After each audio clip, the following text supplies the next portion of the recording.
సాధారణంగా సినిమా అంటే పెద్ద పెద్ద సెట్లు గుర్తుకొస్తాయి. కానీ ఆ యువ దర్శకుడు తన సొంత ఊరినే ఒక అందమైన షూటింగ్ స్పాట్గా మార్చేశాడు. ప్రొఫెషనల్ ఆర్టిస్టుల కంటే కూడా ఆ ఊరి ప్రజల్నే నటీనటులుగా పెట్టి వారితో సహజమైన అభినయాన్ని పండించాడు. అసలు ఒక ఊరి మొత్తాన్ని ఒక సినిమా సెట్లా మార్చడంలో ఎదురైన సవాళ్ళేంటి? ఆ ఊరి ప్రజల్ని కెమెరా ముందుకు రావడానికి ఎలా ఒప్పించాడు? వారి నుంచి ఎలాంటి స్పందన వచ్చింది? ఈ ప్రయాణం వెనుక ఉన్న విశేషాలు యంగ్ డైరెక్టర్ శ్రవణ్ మాటల్లోనే విందాం.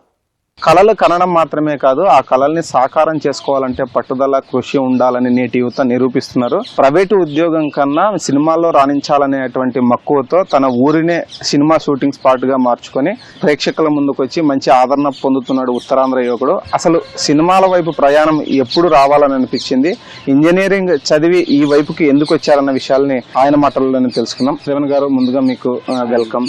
సినిమాల వైపు వెబ్ సిరీస్లు చేయాలన్నటువంటి ఆలోచన ఎప్పుడు పుట్టింది, ఎందుకు పుట్టింది? చిన్నప్పటి నుంచి నాకు సినిమాలు అంటే ఎక్కువ ఇష్టం ఉండేది. అంటే మా ఫాదర్ ఎప్పుడు నాగార్జున సినిమాలు ఎక్కువ చూపిస్తూ ఉండేవారు అనమాట. ఎప్పుడు అవే ప్లే అవుతూ ఉండేవి. మా నాన్నగారు ఎక్కువ సినిమాల గురించి, రిలీజ్ అయిన సినిమాల గురించి, మా టైలరింగ్ షాప్ అవడం వల్ల సాయంత్రం అందరం మా షాప్ దగ్గరికి వచ్చి కూర్చొని మాట్లాడుతుండేవారు అనమాట. సో దానివల్ల ఇంట్రెస్ట్ పెరిగింది. దాంతోపాటు కాలేజ్ డేస్ కి అన్ని వచ్చిన తర్వాత లిటరేచర్ పైన మనం శ్రీశ్రీ గారి ఇన్ఫ్లుయెన్స్, త్రివిక్రమ్ గారి మాటలు, సో ఇలా చాలా చాలా ఇన్ఫ్లుయెన్సెస్ అయ్యాయి అనమాట.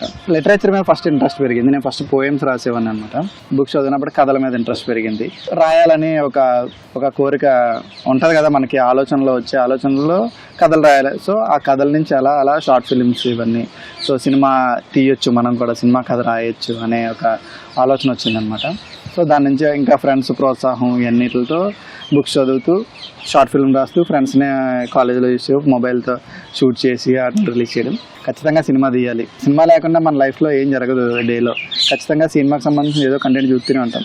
సో కాలేజ్ అయిపోయిన తర్వాత కూడా కంప్లీట్గా సినిమా మీద ఇష్టంతో నేను జాబ్ కూడా జాయిన్ అవ్వలేదు, సర్టిఫికెట్లు కూడా తీసుకోలేదు.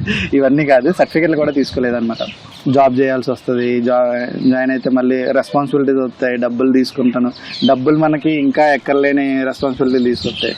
డబ్బులు లేకపోతే ఏమో, డబ్బులు ఉంటే ఖచ్చితంగా ఏదో ఒకటి అవసరం వస్తూనే ఉంటుంది.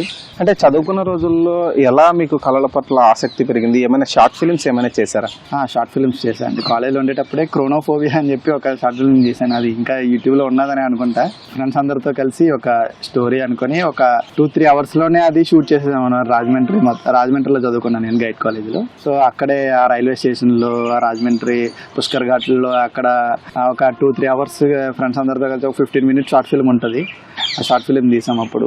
అంటే చదువుకున్న తర్వాత మీరు ఒక ప్రైవేటు ఉద్యోగం చేశామని చెప్పారు కదా, ఆ ప్రైవేటు ఉద్యోగం సంతృప్తినివ్వలేదా, లేదా ఈ యొక్క సినిమా ఆలోచన అన్నది నిద్రపోనివ్వలేదా? జాబ్ కూడా నాకు వెరీ కంఫర్టబుల్ ఉన్న జాబే అనమాట అది కూడా. సో ఆ జాబ్లో ఏంటంటే అందులో కూడా కంటెంట్ క్రియేట్ చేయాలి, జనాలని అట్రాక్ట్ చేయాలి. ఆ కంటెంట్ కూడా చాలా వైరల్ అయ్యేది. మిలియన్స్ యూజర్స్కి రీచ్ అవుతూ ఉండేది డైలీ ఆ కంటెంట్. సో అది నాకు ఇంకా ఎంకరేజ్ అయ్యేది. అయితే నేను చెప్పే ఎమోషన్స్ కానీ, నేను చెప్పే థింగ్స్ కానీ ఇంకా ఎక్కువ రీచ్ అవుతాయి పీపుల్కి అనే అది ఇంకా కాన్ఫిడెన్స్ పెంచింది అనమాట. సో స్టోరీస్ రాస్తూ ఇంకా అది ఇంకా ఎంకరేజ్ చేసింది స్టోరీస్ రాయడానికి, మంచి స్టోరీస్ రాయడానికి. అంటే ప్రతి దర్శకుడికి ఒక ఇన్స్పిరేషన్ ఉంటుంది, మొదటి సినిమా కానీ లేదా ఒక దర్శకుడు కానీ. మీ లైఫ్లో అలా ఎవరున్నారు? ఫస్ట్ ఇన్ఫ్లుయెన్స్ చేసింది అయితే త్రివిక్రమ్ గారే అండి. ఎందుకంటే నేను చిన్నప్పుడు అతను రాశారు మాటలను తెలియకుండానే నువ్వే సినిమా కానీ అలా అవి నాకు డైరెక్ట్గా చెప్పేసేవాడిని అనమాట, మన్మధుడు సినిమా కానీ. సో ఆ మాటలన్నీ, ఆ డైలాగులన్నీ నేను చూడకుండానే చెప్పేస్తూ ఉండేవాడిని. అంత ఇన్ఫ్లుయెన్స్ చేశారు. తర్వాత త్రివిక్రమ్ గారు ఇలా డైరెక్టర్ అయ్యి, సో అతని రైటింగ్ నాకు చాలా ఎక్కువ ఇన్ఫ్లుయెన్స్ చేసింది. సో అతని కోసమే కవితలు రాయడం మొదలు పెట్టాను. ఇంకా అలా అతను ఇన్స్పిరేషన్ ఎవరైనా చెప్పాలంటే ఫస్ట్ అతనే చెప్తాను. తర్వాత చాలా మంది, రాజమౌళి గారు తీసిన యాక్షన్ సీన్స్ అయినా, లేకపోతే విశ్వనాథ్ గారి సినిమాలు అయినా సరే, సో మనల్ని కదిలిస్తూనే ఉంటాయి అవి. ఆ సినిమాలు ఒక ఫిల్మ్ మేకర్కి ఒకలే పర్టికులర్గా అని ఉండదు. సో తరుణ్ భాస్కర్ గారు, సందీప్ రెడ్డి వంగ గారు, ఇలా చాలామంది ఇన్ఫ్లుయెన్స్ చేస్తూనే ఉంటారు ప్రతి జర్నీలో, ప్రతి పార్టీ. అంటే విజయరామరాజుపేట అనేటువంటి ఒక గ్రామం నుంచి వచ్చినటువంటి మీకు ఈ యొక్క సినిమా వాతావరణము ఎలా అనిపించింది, ఎలా వంటబట్టింది? ఎప్పటికైనా సినిమా తీయాలి, ఖచ్చితంగా సినిమా వైపే ఉండాలి మొత్తం. సో జర్నీ అంతా అలాగే జరిగింది కాబట్టి చాలా హ్యాపీ అనిపిస్తుంది. ఇప్పుడు నేను తీసిన ఫస్ట్ వెబ్ సిరీస్ ఏదైతే ఉందో అది ఈటీవీ లాంటి పెద్ద సంస్థ దాన్ని యాక్సెప్ట్ చేయడం, దాన్ని తీసుకురావడం, ముందుకి ఇంత సపోర్ట్ చేయడం చాలా హ్యాపీగా ఉన్నదన్నమాట. ఫస్ట్ స్టెప్ ఇంత పెద్ద ఆర్గనైజేషన్లో రావడం. అంటే మొదటిసారి మీరు హైదరాబాద్ వెళ్ళినప్పుడు ఎదుర్కొన్నటువంటి అనుభవాలు ఏంటి, ఏవైనా సవాళ్ళు స్వీకరించారా, అక్కడ ఉన్నటువంటి అనుభవం ఏంటి? బ్యాంక్ కోచింగ్కి వెళ్తానని చెప్పి వచ్చాను ఇంట్లో.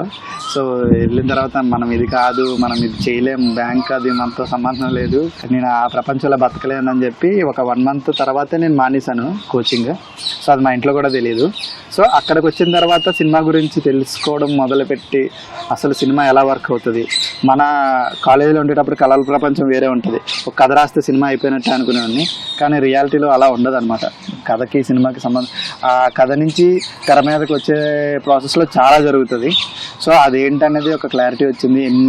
అసలు సినిమా అంటే ఏంటి, అసలు మనం రాస్తున్నది సినిమా అయినా అనే క్లారిటీ ఇదంతా అయితే ఇక్కడ హైదరాబాద్ వెళ్ళిన తర్వాతే వచ్చింది. అంటే దర్శకత్వం మీద ఎక్కడైనా శిక్షణ తీసుకున్నారా, లేదా ఏ దర్శకుడి దగ్గర అయినా పని చేశారా? మీ యొక్క దర్శకత్వంలోని స్కిల్స్ని పెంచుకోవడానికి, మెరుగుపరచుకోవడానికి చేసినటువంటి ప్రయత్నాలు ఏంటి? పని చేయడం అయితే ఎంఎస్ రాజు గారి దగ్గర ఒక 2 schedule వర్క్ చేశానండి. ఏం జరుగుతుంది సినిమాలో అనేది చాలా మంచి అవగాహన వచ్చింది. సార్ కూడా చాలా సపోర్ట్ చేశారు నన్ను. ఒక 2 schedule అయినా కూడా అన్ని విభాగాల్లో ఎడిటింగ్ కానీ, డబ్బింగ్ కానీ ప్రతి వాటిల్లో కూడా నన్ను ఇన్వాల్వ్ చేశారు. సో తర్వాత ఇంకా మిగతా అంతా సెల్ఫ్ లెర్నింగ్ అండి. బుక్స్ చదవడం, యూట్యూబ్లో చాలా ఛానల్స్ ఉంటాయి ఫిల్మ్ మేకింగ్ సంబంధించినవి. సో అన్నిటిలో నోట్స్ అవన్నీ క్లాసెస్ వింటూ అవి నోట్స్ రాసుకుంటూ వాటి వల్ల నాకు చాలా హెల్ప్ అయింది. తొలి ప్రయత్నంలోనే మంచి విజయం సాధించారు. మీ పల్లెటూరులోనే, మీ స్వగ్రామంలోనే ఈ యొక్క షూటింగ్ అంతా జరిగింది. మీకు ఏమైనా చిన్ననాటి జ్ఞాపకాలు ఏమైనా ఈ షూటింగ్ చేసేటప్పుడు గుర్తొచ్చాయా? ఫస్ట్ తీసిందే ఊర్లో తీయడం చాలా హ్యాపీ అనిపించింది. ఆ అవకాశం దొరికింది నాకు. ఊర్లో తీసిన మా ఫ్రెండ్స్ అందరూ, చిన్నప్పుడు నేను ఎవరితో పెరిగాను, ఎవరి మధ్యలో పెరిగాను, వాళ్ళందరి మధ్యలో సినిమా తీయడం నా ఫస్ట్ సినిమా అవడం చాలా హ్యాపీ అనిపించేది. అందరూ వచ్చి మెమరీస్ అన్ని గుర్తు చేసేవాళ్ళు అనమాట. నువ్వు చిన్నప్పుడు అలా చేసేవాడు, ఇప్పుడు సినిమా తీస్తున్నావు, చాలా హ్యాపీగా ఉంది. వెబ్ సిరీస్లో మీరు చూస్తే కనిపించే చాలా మంది మా ఊరు వాళ్ళే ఉంటారు. వాళ్ళందరినీ పార్ట్ చేయడం, మా సినిమా మా ఊర్లోనే తీయడం, అది ఇప్పుడు ఇలా రిలీజ్ అవ్వడం చాలా హ్యాపీగా ఉంది. అంటే ఇప్పుడు ఈ వెబ్ సిరీస్ సక్సెస్ఫుల్ అవడంతో మీరు ఒక తొలి మెట్ అన్నది ఎక్కారు. భవిష్యత్తు ప్రణాళికలు ఏంటి? మీ ప్రాంతంలో, మీ గ్రామీణ ప్రాంతంలో ఉన్న వాళ్ళకి చాలా మందికి ఈ సినిమాల వైపు ఈ మధ్య కాలంలో సోషల్ మీడియా వచ్చి బాగా ఇంట్రెస్ట్ ఉంటుంది. అలాంటి వాళ్ళని పైకి తీసుకురావడానికి మీరు ఏమైనా ప్రయత్నం చేసేటువంటి అవకాశం ఉందా? ఒకప్పుడు ఎవరో అనుకునే వాళ్ళు ఇప్పుడు ఇంటి వరకు వచ్చేసింది. మా ఊర్లో చాలా మంది ఇండస్ట్రీలో ఉన్నారు.